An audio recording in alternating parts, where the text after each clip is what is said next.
안녕하세요. 저는 서울의 30대 후반 여자입니다. 요즘 주변에 보면 난임으로 고생하시는 분들이 많더라고요. 저도 그중 하나였습니다. 이유도 모른 채 아기가 안 생겨서 고생했는데요. 지금은 아이가 생겼지만 어쩌면 임신보다 더 중요한 걸 알게 되었다는 생각이 들어요. 아직도 힘들어하실 분들에게 도움이 될까 싶어서 제 이야기를 보내봅니다. 제 이야기를 하려면 먼저 초등학교 때로 한참을 거슬러 올라가야 해요. 저는 부모님과 2살 터울의 남동생이 있는 평범한 가정에서 자랐어요. 저에게는 항상 옷을 만들어주는 인형들 말고도 친한 친구가 있었어요. 바로 이 이야기의 주인공이자 제 인생의 단짝인 혜주입니다. 혜주와는 초등학교 1학년 때 같은 반이 되면서 친해졌습니다. 제가 인형옷 만들기를 좋아한다는 걸 알고는 혜주는 자기도 인형에게 만들어줄 옷 그림을 매일 그린다면서 보내주겠다고 했죠. 우리는 금세 손발이 짝짝 맞았어요. 그 뒤로 혜주랑 저는 매일매일 붙어 다녔죠. 혜주는 엄마가 없었습니다. 아빠는 매일 술을 먹고 툭하면 집안 물건을 깨부셨고요. 한 번은 제가 피아노 학원에 갔다 오는데 혜주가 자기 집 앞에서 울고 있더군요. 얼른 가보니까 손에는 다리가 부러진 인형을 들고 있었어요. 저는 그대로 혜주 손을 잡고 저희 집으로 갔어요. 엄마, 혜주랑 나랑 밥 좀 주세요. 그때 제가 밥 달라던 목소리가 어찌나 우렁찼는지 혜주는 지금도 그 얘기를 할 정도예요. 밥 달라고 하는 목소리가 무슨 개선장군처럼 위풍당당하기 짝이 없지 뭐야? 나는 창피하기도 하고 민망하기도 하고 그랬는데 노을이가 하도 당당하게 소리를 치니까 나도 같이 어깨가 펴지더라니까. 그때 알았지. 밥 달라고 할 때는 노을이처럼 당당하게 하는 거라는 걸. 하지만 혜주가 당당하게 자기 몫을 찾기까지는 시간이 좀 걸렸어요. 저는 혜주를 그 애가 겪어야 했던 삶이 어떤 건지를 알기엔 어렸죠. 혜준의 아빠는 하루가 멀다 하고 술을 먹고 들어와 집안을 난장판을 만들었고 혜주 얼굴이나 팔에 상처가 생기는 날이 많았습니다. 그때마다 저는 혜주를 집으로 데려갔습니다. 저희 집에서 같이 밥을 먹고 숙제도 같이 하고 아예 잠도 자고 가곤 했죠. 부모님은 혜준의 사정이 딱하다는 걸 알고 언제든지 집에 와도 좋다고 말씀해 주셨습니다. 지금이라면 혜준의 아빠를 아동학대로 경찰에 신고하고 혜주를 보호시설 같은 데 맡겼을 텐데 그때는 남의 집 일에 끼어드는 게 맞지 않는 일로 여겨져서 부모님도 그러지를 못했다고 해요. 어차피 혜주는 계속 아빠랑 살아야 할 텐데 괜히 신고했다가 혜주한테 더 해가 갈지도 모르고 혜준의 아빠랑 동네에서 얼굴을 마주치는데 해코지 당할까봐 무섭기도 했고요. 그래도 부모님은 저랑 동생을 놀이동산에 데려갈 때 혜주도 같이 데려가 주셨어요. 혜주랑 제 동생이랑 저랑 셋이서 미키마우스 머리띠를 하고 입가에 아이스크림을 잔뜩 묻힌 채로 찍힌 사진을 보면 지금도 웃음이 나온답니다. 중학교 올라갈 때까지도 저희는 친한 친구로 지냈어요. 그런데 중학교 2학년이 되면서부터 혜주에게는 담배를 피우는 친구들이 생겼죠. 집이 안식처가 되지 못하는 혜주에게는 그 애들처럼 자기 마음을 알아주는 친구가 없었겠죠. 그리고 중학교 3학년 때 매일 술만 먹던 혜준의 아빠가 돌아가셨어요. 혜준은 장례식장에 덩그러니 혼자 앉아 있었어요. 저는 그런 혜주 손을 잡고 울었어요. 한편으론 다행이란 생각도 들었습니다. 그렇게 혜주는 할머니랑 살게 되었어요. 고등학교는 달랐지만 그래도 혜주랑 저는 연락을 자주 하면서 지냈어요. 열심히 공부해서 취직할 거라고 마음을 잡는가 싶더니 어느 날 혜주에게 남자친구가 생겼어요. 혜주는 점점 더 남자친구에게 몰두하더군요. 결국 혜주는 고2 때 임신을 했습니다. 혜주가 임신했다는 걸 저는 나중에 알게 됐어요. 혜주가 임신해서 학교를 그만둔다는 소식을 다른 사람을 통해 들었을 때는 기분이 묘했죠. 혜주는 결국 남자친구와 결혼했지만 결혼식은 생략한 채 혼인신고만 한 채로 살고 있었어요. 둘 다 학생이니 시댁에 들어가 살았죠. 그렇게 혜주는 어린 나이에 엄마가 되었습니다. 가끔 연락을 하면 혜주는 시부모님과의 갈등으로 힘들어하곤 했어요. 우리 시어머니는 나를 왜 그렇게 미워하는지 몰라. 내가 무슨 자기 아들 앞길을 막아? 밤새 아기 데리고 애쓰다가 겨우 잠들면 아침부터 들이닥쳐서 방골이 이게 뭐냐, 젖병 소독도 안 하고 엄마 맞냐 이러면서 난리를 친다니까. 아, 진짜 내가 이 집에서 살다간 내 명예 못 살지. 시어머니가 자기더러 아들 앞길 막은 년이라면서 사사건건 간섭을 한다는 거였어요. 우리 시어머니 또 아침부터 들이닥쳐서 난리쳤어. 안 그래도 힘들어 죽겠는데. 진짜 하루라도 마음 편히 자고 마음 편히 밥 좀 먹었으면 소원이 없겠다. 애 가지고 결혼한 게 죄다 죄. 어제는 또 우리 남편이 뭐라 그러는지 알아? 나더러 관리 좀 하란다. 참, 내가 누구 때문에 이러고 사는데. 아, 그랬구나. 혜주야, 근데 미안한데 내가 지금 동아리 모임이 있어서 가봐야 할 것 같아. 오늘 선배들이랑 다 같이 만나는 날이거든. 아이고, 뭐 이렇게 바쁜지 모르겠네. 아, 선배님 안녕하세요. 저도 지금 가보려고요. 힘든 마음을 털어놓을 대상이 없던 혜주는 저한테 종종 연락을 했지만 MT의 동아리 활동 등으로 바빴던 저는 혜주의 이야기를 들어주지 못했어요. 고부 갈등이란 게 새내기 대학생이었던 저한테는 너무 아득한 일이었죠. 노우라, 나 왜 이렇게 가슴이 답답한지 모르겠어. 숨이 잘 안 쉬어져. 밤늦게 미안한데 이런 말할 사람이 너밖에 없어. 술 마셔도 속에 뭐가 얹혀있는 것 같고. 저기 혜주야, 진짜 미안한데 내가 지금 내일 시험이랑 발표가 있어가지고 너무 바쁘거든. 오늘 밤 꼬박 세워야 해서 나중에 통화하면 안 될까? 내가 이번 주 지나고 전화할게. 저는 다음 주에도 혜주에게 전화하지 못했습니다. 졸업 준비에 대학원 준비에 정신이 없었거든요. 혜주랑 만났을 때도 그다지 공감대가 없다는 걸 느끼곤 했던 탓도 있었을 거예요. 그렇게 혜주와 저의 삶은 하늘과 땅만큼 멀어져 있었습니다. 혜주가 시댁 식구들과 복닥거리며 사는 동안 저는 대학원을 졸업하고 의류회사에 취직을 했어요. 대학원에서 만난 남자친구랑 같이 살다가 33살에 결혼도 했습니다. 혜주보다 15년은 늦게 결혼했네요. 그때까지만 해도 아기를 가지는 건 사정 때문에 미룬 거였지 이렇게 어려운 일이 될 거라곤 상상하지 못했습니다. 결혼식 당일은 정말 정신이 없더군요. 한 사람 한 사람 일일이 신경 쓰는 게 보통 일이 아니더라고요. 혜주는 금방 사라져버렸어요. 신부 대기실에 온 혜주를 보고 반갑게 인사를 했지만 다른 손님이 와서 인사하는 사이에 혜주가 사라져 대화도 제대로 못 나눴죠. 결혼식이 끝나고 한숨 돌리게 되어서야 혜주 생각이 났습니다. 혜주한테 신경을 못 써준 게 미안하단 생각이 그제야 들었습니다. 그렇게 생각하고도 제 삶이 바빠서 연락도 못하고 지내고 있었는데 얼마 후 혜준의 할머니가 돌아가셨다는 소식을 들었어요. 저는 부랴부랴 일을 마치고 장례식장으로 갔죠. 싸늘한 기운까지 도는 장례식장에 혜주는 또 혼자 앉아있더군요. 눈물 자국이 말라버린 얼굴은 반쪽이 되어 있었고요. 할머니가 계속 전화하셨는데 내가 못 받았어. 그냥 사는 게 너무 힘들어서 할머니가 아픈데 한번 가보지도 못하고 하은이는 내 얼굴 제대로 보려고 하지도 않고 남편은 집에 들어오지도 않고 내가 할머니한테 얼마나 잘못했는지 그게 이제야 생각이 났다. 노우라, 나 어떡하니?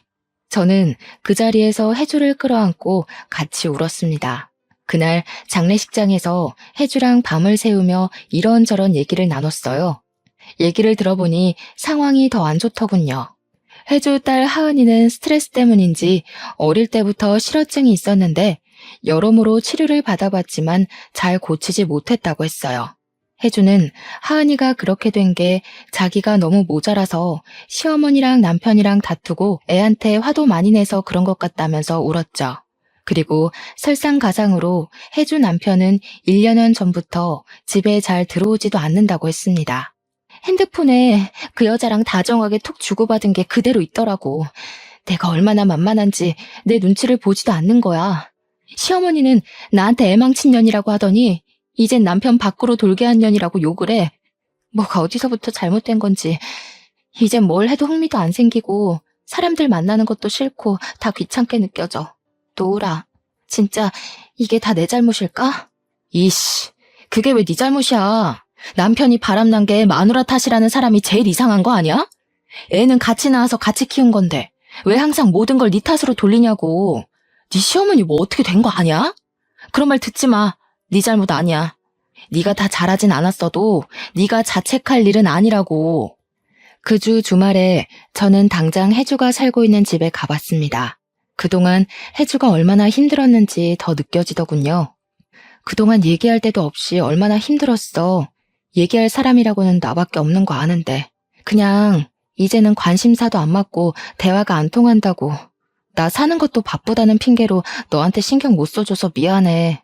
저는 대학 선배의 지인 중 언어 치료하는 분이 있어서 하은이가 언어 치료를 받을 수 있게 치료사를 알아봐 줬습니다.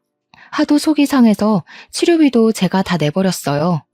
그냥 그렇게라도 안 하면 자신한테 화가 날 것 같았거든요. 의욕이 없는 혜주를 위해 치료비 감면받는 방법까지 알아봐 줬습니다. 혜주야, 네 남편 말이야. 아무리 생각해도 헤어지는 게 나을 것 같아. 너한테 손까지 댔다며. 그런 아빠 있어봤자 하은이한테도 도움이 안 될 거야. 이혼하면 혼자가 된다고 너는 자꾸 그러지만 그 사람 이제 네 옆에 있는 사람 아니야. 그리고 네가 왜 혼자야? 너한테는 하은이가 있고 나도 있는데. 저는 남편과 헤어지라는 말을 어렵게 꺼냈죠. 혜주는 남편과 시댁을 그렇게 욕하면서도 이혼하면 죽는 것처럼 생각했거든요. 제 말을 들은 혜주는 제 앞에서 한참을 울었습니다. 그러고는 알겠다고 고개를 끄덕이더군요. 바람난 혜주 남편은 옳다구나 하고 헤어져 주겠다고 하더군요. 그런데 혜주가 배우자 귀책으로 소송을 걸자 혜주는 또 못살게 굴었습니다.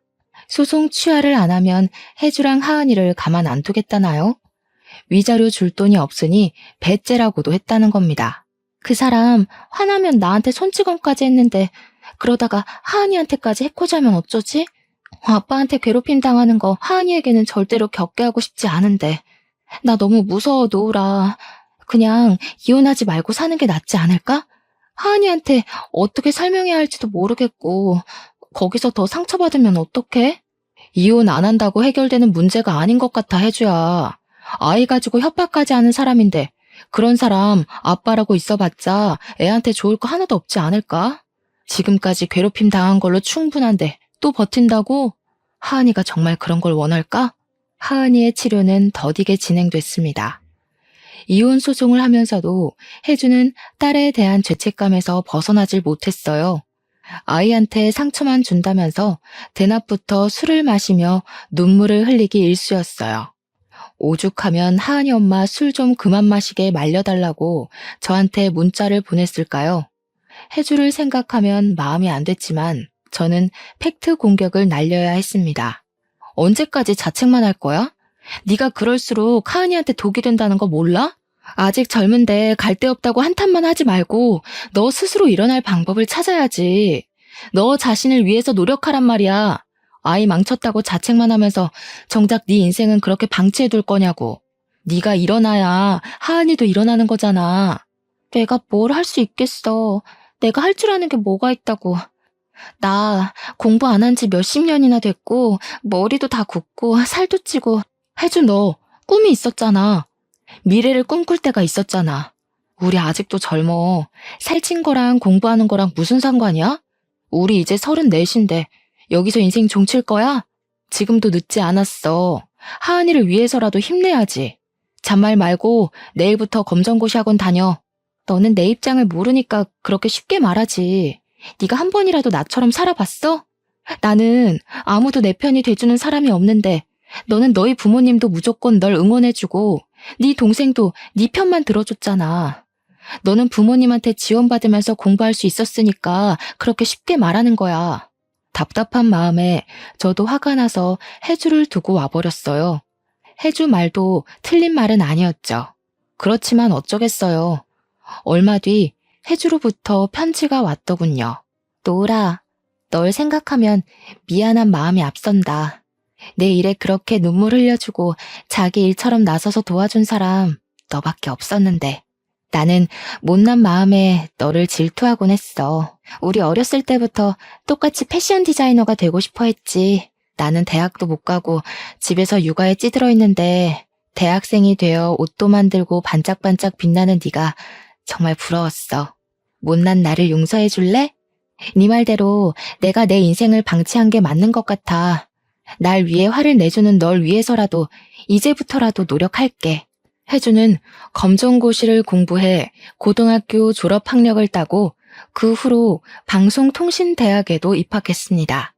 혜주는 제 인생은 자기보다 평탄하다고 했지만 그때는 제 인생도 본격적인 가시밭길이 되어가고 있었죠. 결혼한 지 1년쯤 지나서 아기를 가지려고 무던히 애를 썼는데 잘 되지 않았어요. 남편은 외아들의 손이 귀한 집이라 시댁에서는 대놓고 티를 안 내도 은근한 압박이 느껴졌죠. 시부모님 보란 듯이 아기를 낳고 싶었습니다. 그 전까지는 대단한 인생은 아니더라도 제가 계획한 것들은 다 이루어졌거든요. 아기를 가지는 것만은 마음대로 되지 않더군요. 2년이 넘어가도록 아기가 생기지 않아 저는 하루하루 점점 힘들어하고 있었어요. 시험관 시술은 몸에 너무 무리가 되었습니다. 시험관 시술을 한 번 할 때마다 세상이 조금씩 내려앉는 느낌이랄까요? 용하다는 한의원에서 하라는 대로 다 하고 먹는 것도 조심하며 1년 내내 몸을 사리며 살았는데도 소용이 없었죠. 그러는 동안 혜주는 방통대에 다니며 전화 상담원으로도 일하고 있었어요. 상황이 엄청 좋아진 건 아니었지만 그래도 자신을 위해 노력하게 된 후로 표정도 밝아지고 하은이도 상태도 훨씬 좋아지고 밝아졌습니다. 그에 반해 저는 나날이 어두워져 갔죠. 3년이 넘어가자 시댁에서 대놓고 말이 나오기까지 했어요. 아이고, 뭐 문제는 없다면서 왜 그렇게 애가 안 들어서는지. 우리 아들은 아무 문제가 없다는데 혹시 너한테 무슨 문제가 있는데 숨기는 거 아니니? 이런 식으로 압박이 들어오자 마음은 점점 급해지고 답답해졌어요. 길에서 아이들을 보기만 해도 눈물이 날 정도였어요. 좋아하는 스쿠버 다이빙도 못하고 술도 못 마시니 스트레스를 풀 데가 없고 재미있는 일도 하나도 없어지고 있었습니다. 강제 친구들은 벌써 애가 초등학교 갈 나이가 됐다는데 우리 강제는 어떻게 이렇게 소식이 없다니? 우리 아들이 뭐가 모자라서 아이도 못 낳는 건지. 너 진짜 검사는 제대로 해본 거야? 병원을 다시 알아보는 게 좋지 않겠니? 정 안 되면 뭐 다른 방법을 찾아봐야 하니까. 다른 방법이라뇨? 무슨 방법이라도 있다는 말씀이세요? 아니, 뭐 방법이 있다기보다는 더 노력을 해야 한다 이거지. 내 평생에 손주는 보고 죽어야 하지 않겠니? 요즘 난임이 그렇게 흔하다는데 인스턴트 식품 많이 먹고 컴퓨터 많이 하고 그래서 그런 거 아니니? 하여튼 여자는 이러나 저러나 몸을 조심해야 해. 시부모님한테 상처를 받을 때마다 남편한테 풀다 보니 남편과의 사이도 소원해지고 말았어요. 어머니는 아기 안 생기는 걸 왜 자꾸 내 탓만 해? 같이 검사해서 아무 이상 없다고 나왔잖아. 당신이 어머니한테 잘 말씀을 드려야지. 자꾸 나한테 문제 있다는 식으로 말씀하시는 거 정말 기분 나빠. 여기서 뭘 어떻게 더 조심해? 나더러 일도 하지 말고 집에 꼼짝 말고 있으라는 거야 뭐야. 내가 뭘 어쨌다고 또 나한테 그래? 나도 힘들어. 엄마 아빠는 하루가 멀다 하고 손주 소식 없냐고 물으시는데 얼마나 답답하고 죄송한지 알아? 나도 미치겠다고. 서로 힘든데 왜 자꾸 나한테 화풀이를 해? 그건 당신 엄마가 자꾸 나한테 뭐라 그러니까 그런 거지. 내가 뭘 잘못했어? 우리 엄마는 당신한테 뭐라고 안 하잖아. 모르겠다. 둘 다 아무 문제가 없는데 아기가 안 생기는 거라면 당신이랑 나랑 궁합이 안 맞는 걸지도 모르지. 우리는 안 되는 걸지도 몰라. 당신 어머니 하고 싶은 말이 그거잖아. 아기 낳으려면 다른 방법을 찾아야 한다는 게. 무슨 말이 그래? 우리 엄마가 언제 그런 말을 했어? 당신이 베베 꼬아서 생각하는 거잖아. 없는 말을 만들어내서 나를 공격하면 내가 뭐라고 해? 우리 엄마도 답답하니까 그러는 거잖아. 그냥 놓친네 하는 말이다 하고 넘기면 안 돼? 자꾸 이러면 나도 힘들어. 남편도 저를 위로해줄 힘이 없었죠. 우리 부부는 그렇게 소진되어 가고 있었습니다. 제가 힘들어하는 걸 안 해주는 저에게 놀러 가자고 말하기도 하고 맛있는 걸 사들고 집에 찾아오기도 했어요. 하지만 저의 슬픔은 쉽게 나아지지 않았어요. 혜주가 놀러 가자고 해도 시큰둥하고 그렇게 좋아하던 옷에도 흥미를 잃어갈 정도였죠. 제가 피폐해지는 걸 보고만 있을 수 없었던 혜주는 결국 한마디 하더군요. 야, 강놀. 너는 나더러 애 때문에 한탄만 하고 있지 말라 그러더니 네가 그러면 어떡하냐? 아기 없으면 네 인생 끝나는 거야? 왜 임신하는 데만 목을 메고 사냐고. 나한테는 내 인생 살라고 뭐라 그러더니 예전엔 네가 얼마나 씩씩했는데 아기 안 생겼다고 이렇게 넋놓고 있으면 어떡해? 얼마 뒤에 혜주는 제가 어릴 때 만들어서 선물했던 인형 옷을 가져와서 편지와 함께 놓고 갔습니다. 노으라, 저번에 내가 화내서 미안해. 네 마음이 얼마나 힘들지 내가 어떻게 알겠니?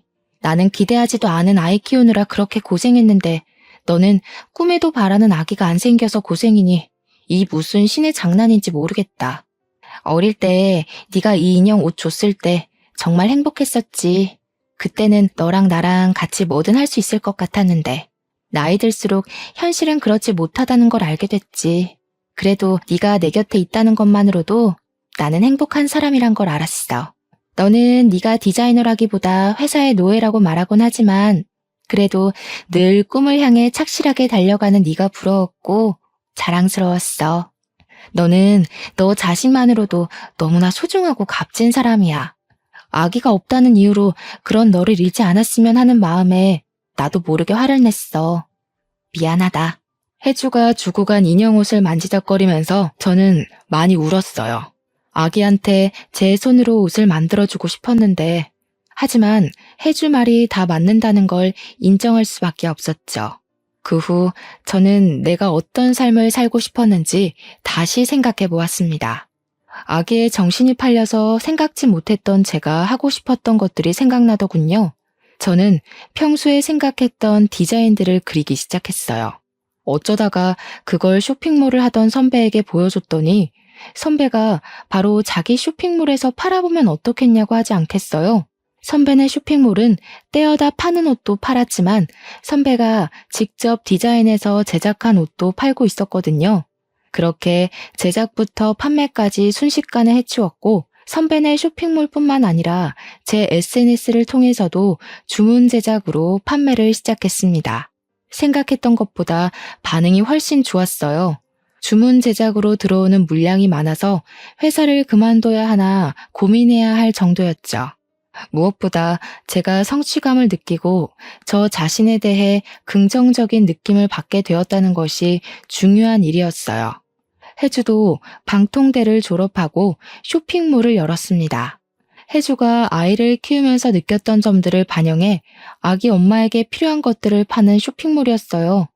한창 꿈 많을 나이에 온통 눈앞에는 해결해야 할 문제였던 혜주의 육아 경험이 빛을 발했는지 다행히 장사가 괜찮게 되었죠. 혜주 딸 하은이도 언어치료 효과가 나타나서 처음 보는 사람은 실어증이었다는 걸 모를 정도였죠. 거의 일이 잘 풀리니까 자연히 저와 남편과의 사이도 좋아졌습니다. 제 상태가 좋아지니까 별것도 아닌 걸 가지고 싸웠다는 걸 깨달았고 남편한테 화를 낸 게 미안해지더군요. 제가 미안해하니까 남편은 더 미안해하고 서로 더 조심하고 배려하다 보니 오히려 전보다도 사이가 좋아졌죠. 마음이 편해진 남편이 시부모님에게 잘 얘기했는지 시부모님도 사과를 하더군요. 우리가 너무 욕심을 냈나 보다. 노을이 너도 힘들었을 텐데 네 탓이 아니었는데 일부러 안 낳는 것도 아니었잖니. 나이는 찼는데 아기는 안 들어서니 답답한 마음에 그랬구나. 내가 생각이 짧았다. 아니에요, 어머니. 어머니도 답답하셔서 그러신 거잖아요. 그게 강제가 힘들어하는 걸 보니까 괜히 너를 미워하고 그랬던 것 같아. 그러면 안 되는 건데. 아기도 중요하지만 너희들도 중요하잖니. 정 아기가 안 생기면 입양하는 건 어떠니? 내 친구 아들 부부도 입양했는데 그 아이가 그렇게 이쁠 수 없다고 그러더라고. 사실 입양 생각을 안 해본 건 아니었어요. 몸에는 문제가 없다고 하니 우선 입양을 해서 키우면서 임신은 천천히 시도해보는 것도 괜찮지 않을까도 생각해봤죠.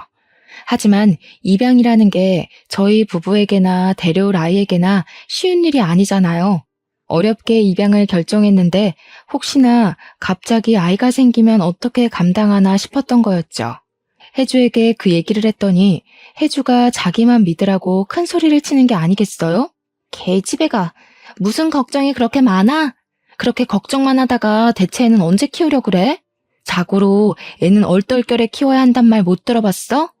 정 안 되면 내가 같이 키워줄 테니까 걱정하지 마. 걱정하지 말고 너 하고 싶은 대로 해. 우리 하은이도 이제 다 나아서 제법 엄마를 도와주는데 노을이 이모 일이라면 걔가 먼저 발벗고 나설걸? 참네. 뭘 믿고 그렇게 큰 소리를 치냐? 네가 내 아기를 어떻게 같이 키워줘. 말은 고마운데 혜주야. 아무리 그래도 그건 너무 같다. 얘 봐라. 왜 못 키워줘? 야, 솔직히 말해서 네 나이에 애 키우는 게 쉬운 건 아니잖아. 입양 아니더라도 애 낳으면 내가 도와주려고 했어. 이래봬도 난 경험자잖아. 애 키우는데 경험이 얼마나 중요한데? 네가 나보다 공부는 더 했는지 몰라도 애 키우는 건 내가 한 수이라 이거야. 누굴 닮아서 그렇게 큰 소리를 치나 했는데 아니나 다를까 혜주는 얼마 뒤 저희 집 바로 근처로 이사를 오지 않았겠어요? 어떻게 여기로 이사 올 생각을 했어?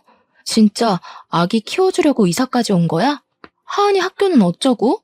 이사할 때가 됐으니까 겸사겸사 온 거지.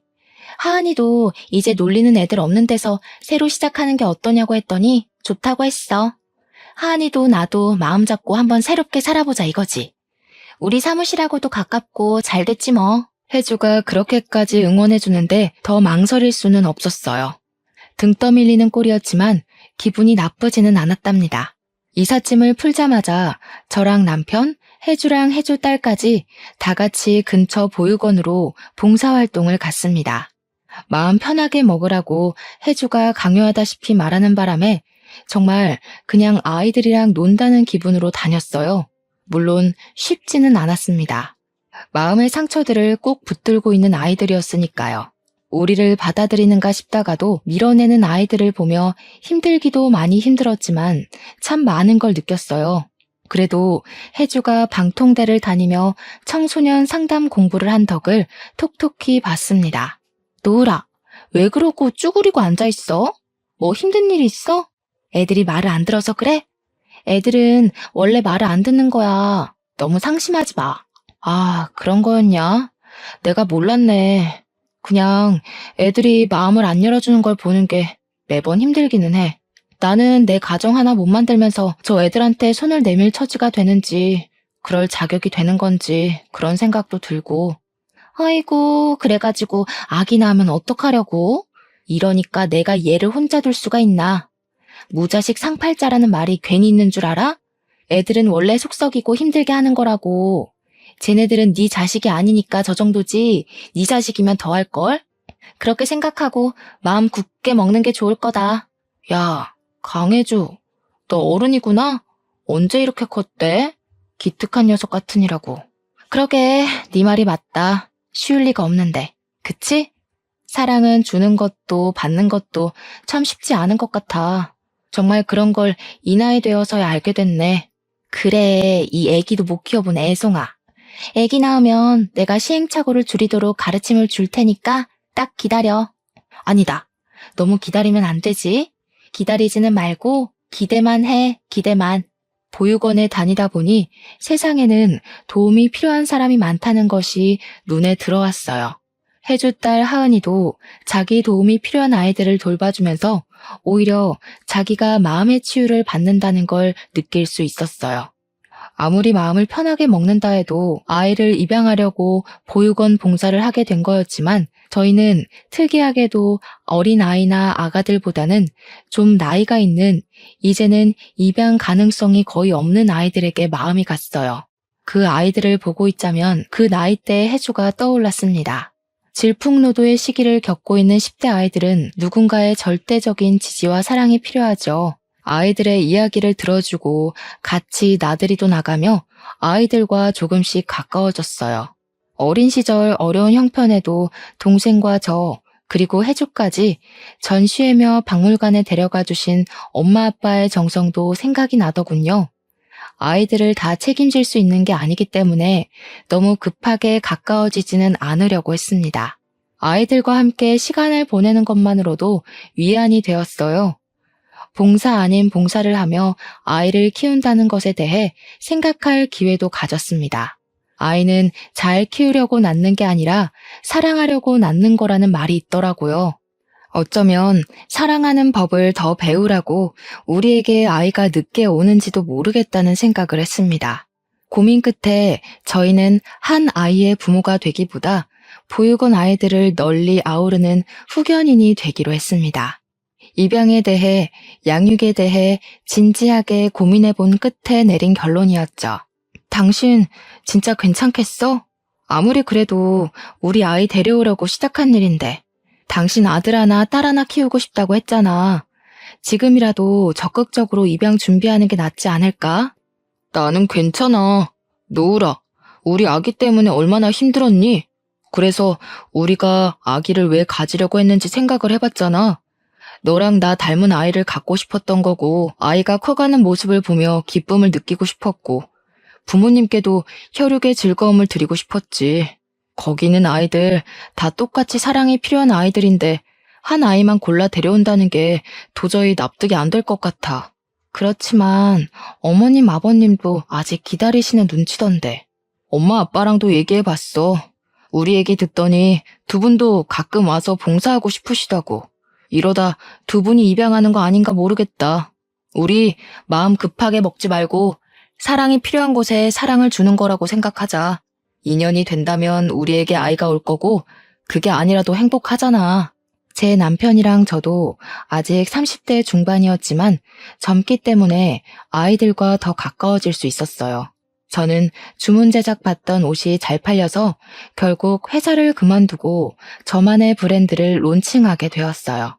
저는 보육원 아이들에게 제가 만든 옷을 하나씩 선물하기 시작했습니다. 아이들의 기뻐하는 얼굴을 보면 제 마음의 방도 조금씩 넓어지는 게 느껴졌어요. 그리고 입양은 정말 우연한 기회로 일어났습니다. 제가 아니라 혜주에게 먼저 일어났어요. 저희가 다니던 보육원 봉사를 하던 도중 알코올 중독 아버지에게 학대받다가 아버지가 돌아가셔서 들어온 5살짜리 여자아이 윤혜가 있었어요. 윤혜는 누구에게도 마음의 문을 열려고 하지 않았습니다. 말도 안 하고 다른 아이들이 노는 걸 겁에 질린 강아지처럼 쳐다보기만 했죠. 그런 윤혜의 마음을 제일 잘 아는 사람이 있었으니 그건 바로 혜주였어요. 혜주랑 윤혜가 같이 있는 모습을 보면 나이 차를 넘어서 꼭 소꿉장난하는 친구 같다는 느낌을 받고는 했어요. 서로의 마음을 가장 잘 이해하고 서로를 치유해주는 그런 친구였죠. 원래 5살 정도 되면 이미 자기의 습관이 생겼기 때문에 입양하는 데까지 엄청난 시간과 노력이 소요되기 마련이거든요. 그런데 혜주랑 윤혜는 마치 원래부터 가족이었던 것처럼 자연스럽게 서로를 받아들였어요. 말수가 많지는 않아도 이제는 할 말은 다 하는 혜주 딸 하은이도 동생이 생기는 걸 아주 반겼죠. 하은아, 동생 생겨서 엄마 뺏길까봐 걱정되고 그러지는 않아? 윤혜가 집에 오면 아무래도 네 엄마가 윤혜한테 신경을 많이 써야 할 텐데 하은이가 섭섭하지 않겠어? 이모도 참. 동생인데 섭섭하긴 뭐가 섭섭해요? 윤혜가 얼마나 귀여운데. 저번에 데려다가 자니까 외롭지도 않고 얼마나 좋았는지 알아요? 우리 집은 항상 허전했는데 윤혜가 오니까 뭔가 따뜻해지는 것 같던걸? 그리고 나도 고등학생인데 동생 질투나 할까봐? 노을이 이모는 동생한테 질투했어? 그러니? 이모는 약간 질투했던 것 같기도 하고. 사실 내 동생도 귀여웠어. 얄미울 때도 있지만 혼자서 컸다고 생각하면 되게 외로웠을 것 같아. 가끔은 미울 때도 있지만 그래도 다들 곁에 있어줘서 외롭지 않았지. 하은이는 요즘 수아랑 친하게 지내는 것 같더라. 아, 맞아. 요즘 수아랑 얘기하는 게 제일 재밌어. 수아도 나처럼 어렸을 때 사람들하고 말하는 게 무서웠대. 그런데 지금은 말이 너무 많아서 문제라니까. 근데 이모, 수아가 그러는데 노을이 이모가 제일 이쁘대. 노을 이모는 옷도 잘 만들고 얼굴도 예쁘고 애들이랑도 잘 놀아주는 게 천사 같아서 이모처럼 되고 싶대. 진짜로? 내가 이쁘대? 아, 참, 어떻게 알았지? 나의 매력에 너무 빠지면 안 되는데. 어떡하지? 하은아, 수아한테 이모의 매력에 너무 빠지지 말라고 말해줄래? 아, 왜 이래? 하고 싶으면 이모가 직접 하셔. 수아는 하은이랑 동갑인 여자아이였어요. 어렸을 때 말더듬이 있어서 파양당한 경험이 있었지만 밝고 따뜻하게 커주었던 것이죠. 수아는 주변을 잘 챙기는 싹싹한 아이였습니다. 보육원에 다니면서 가장 기쁠 때는 아이들에 대한 진심이 통했다는 생각이 들 때였죠. 수아가 저를 이쁘다고 하는 것도 제 마음을 알아준다는 소리 같아서 참 기뻤습니다. 브랜드를 키우랴 아이들을 챙기랴 정신없는 나날을 보내느라 아기에 대해선 한동안 잊고 있을 정도로 바빴습니다. 인생에서 중요한 일들은 기대하지 않았을 때 찾아오는 경우가 많죠. 아기를 가지려고 노력하는 사람들도 하다 안 돼서 포기하면 그제야 아기가 찾아온다고 하잖아요. 저희도 그랬습니다. 그날은 유난히 더운 여름밤이었어요. 남편이 갑자기 자다가 벌떡 일어나는 바람에 저도 같이 깨고 말았습니다. 당신 왜 갑자기 자다 말고 일어나고 그래? 무슨 일 있어? 안 좋은 꿈이라도 꾼 거야? 어? 아니야. 별일 아니야. 안 좋은 꿈은 무슨 안 좋은 꿈일 리가. 남편의 기색이 뭔가 수상쩍었지만 저는 다시 잠이 들었죠. 그런데 얼마 뒤 남편이 저에게 자꾸 임신 테스트기를 해보라는 거였습니다. 남편이 너무 들떠있는 것 같아서 괜히 실망할까봐 하기 싫었지만 좀 미심쩍은 기분으로 테스트기를 해봤습니다. 그러니까 저는 아무 기대도 없었단 얘기예요. 결과는 두 줄이었습니다. 믿을 수가 없었습니다. 드디어 저희에게도 아기가 찾아온 거였어요. 남편은 왠지 남자아이일 것 같다고 호언장담을 했죠. 남편이 무더운 여름밤에 꾸었던 꿈은 번쩍번쩍 빛나는 황금알이 품 안으로 굴러 들어오는 꿈이었습니다. 태양이는 그렇게 저희에게 찾아왔습니다. 노을이 이모 임신했다는 거 진짜예요? 이모 닮으면 아기가 진짜 이쁘겠다. 나도 얼른 보고 싶어요. 남자예요, 여자예요? 아직 몰라. 수아는 아가들을 참 좋아하는구나. 저번에 보니까 아기들 기저귀도 갈아주고 그러던데. 힘들지는 않아? 별로야. 이거 봐봐요. 내가 아들 주려고 만든 인형인데 종도 달았어요. 이모 아가 나오면 선물해주게 만들어 놓을게요. 그때 왜 갑자기 그런 생각이 들었는지 모르겠습니다. 갑자기 수아도 우리 집에서 같이 살면 참 좋겠다는 생각이 들더군요. 수아야, 수아도 이모 집에서 같이 살래? 진짜요? 진짜 그래도 돼요? 그런데 이모가 아기 낳으면 신경을 못 써줄 것 같아서 그게 좀 걱정이네. 아가가 좀 크고 좀 있다가 보호 종료되면 수아도 나가서 집 구해야 하잖아. 그때 오는 것도 괜찮을 것 같아. 물론 지금 와도 되지만 어쨌든 수아가 진짜 독립할 힘이 생길 때까지 이모 집에 와서 사는 건 어떨까? 이모가 아저씨랑 잘 얘기해 볼게. 수아는 눈물까지 글썽이면서 기뻐했어요. 그렇게 좋아하는 걸 왜 진작 말해주지 못했나 싶어서 저도 눈가가 촉촉해졌습니다. 순서가 뒤바뀌었지만 남편에게 수아랑 같이 살면 어떠냐고 물었더니 남편은 조금도 망설이지 않고 좋다고 하더군요. 이모, 제가 생각해봤는데요. 지금 제가 가면 애들이 너무 섭섭해할 것 같아요. 어차피 얼마 남지도 않았는데 이모 말대로 퇴소하면 이모랑 같이 살게요. 그렇게 말했지만 수아는 그 후로 저희 집에 자주 왔습니다. 제가 태양이를 낳을 때는 병원에 와서 자기 일처럼 두 손을 꼭 모으고 기도를 했다고 하더군요. 아가 손이 너무 예뻐요. 어쩜 이렇게 조그맣고 이쁘지? 아가 손이 이모랑 닮았어요. 수아야, 우리 집에 온다고 해줘서 고마워. 네가 있다고 생각하는 것만으로도 엄청 든든한 거 있지? 더 빨리 데려올 수 있었으면 좋았을 텐데. 그래도 혼자서도 이렇게 좋은 아이로 자라줘서 이모가 진짜 뭐라고 감사해야 할지 모르겠어. 네?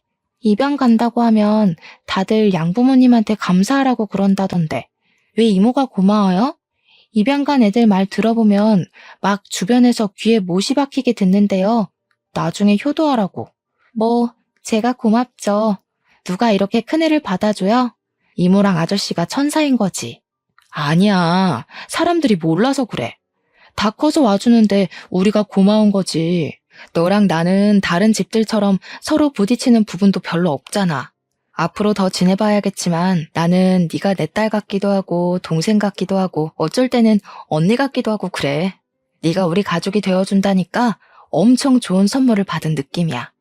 돈 주고는 절대 살 수 없는 그런 선물. 여보, 밖에서 아주머니들 하는 소리 들으니까 수아가 딸인지 동생인지 자기들끼리 의견이 분분하던데 뭐 저렇게 큰 딸이 있겠냐고. 근데 동생이라기엔 또 너무 어린 것 같으니까 친척일 거면서들. 근데 둘이 닮긴 닮았나 봐. 어쨌든 가족인 줄 아는 거 보니까. 어떡해? 내가 해명을 좀 해줘야 되나? 아이고 참. 남의 일에 왜 그리들 관심이 많은지 모르겠네. 동생이면 어떻고 딸이면 또 어때서? 신경들 끄라고 말해줘 수아야. 괜히 신경 쓰지 마. 남들이 하는 얘기는 아무 신경 쓸 필요 없어. 우리가 가족이라는 게 중요한 거야. 에이 참. 그렇게 궁금하면 말해드려야지. 입양한 딸내미예요. 여기 이분들이 저 입양해 주셨어요. 아이고 귀 따가워라. 누구 목소리가 밖에서 이렇게 쩌렁쩌렁 들리나 했더니 수아였구나. 수아가 누구 닮아서 목소리 큰가 했더니 노을이 닮아서 그런 거구만. 누가 예비 모녀 사이 아니랄까봐. 그래, 수아 너 목소리 좀 죽여야겠더라. 내가 전부터 말했잖아. 아니 이것들이 누구 딸더러 시끄럽다고 야단인 거야? 혜주 너도 만만치 않거든? 얼마 뒤에는 혜주의 결혼식이 있었습니다. 혜주가 일하면서 알게 된 사람과 재혼을 하게 됐거든요. 하은이랑 저 그리고 수아가 들러리를 섰습니다. 저는 축사도 했어요. 사랑하는 혜주의 결혼식을 축하하며 네가 내 옆에 있어줘서 얼마나 다행이었는지 몰라. 이제는 네 곁에 든든한 버팀목이 또 생겼네. 네 덕분에 보육원 봉사를 다니게 됐고 우리는 우리 자신보다 더 귀한 아이들이라는 선물도 받았지. 다 네 덕분이야. 너랑 서로 도우며 일어날 수 있어서 얼마나 감사한지 몰라. 내 인생은 너라는 사람의 세계만큼 넓어지고 밝아졌어. 이제 네 인생의 동반자와 함께 힘든 일들은 훌훌 털어버리고 더 행복해지길 기도할게. 사랑하는 친구 노우리가. 제 이야기는 여기까지입니다. 혜주랑 딸 하은이랑 제 딸 수아는 각각 대학생이 되어서 열심히 공부하고 있습니다. 윤혜랑 태양이도 씩씩하게 자라고 있고요. 주변에 보면 임신이 안 되어서 힘들어하는 분들이 참 많더라고요. 아무래도 아기는 제가 오고 싶을 때 오는 게 아닌가 싶어요. 조금만 힘을 빼고 우리의 사랑이 필요한 곳에 눈을 돌려보는 건 어떨까요? 제 이야기 들어주셔서 감사하고 여러분 모두 추운 겨울을 따뜻하게 이겨내시길 바라보겠습니다.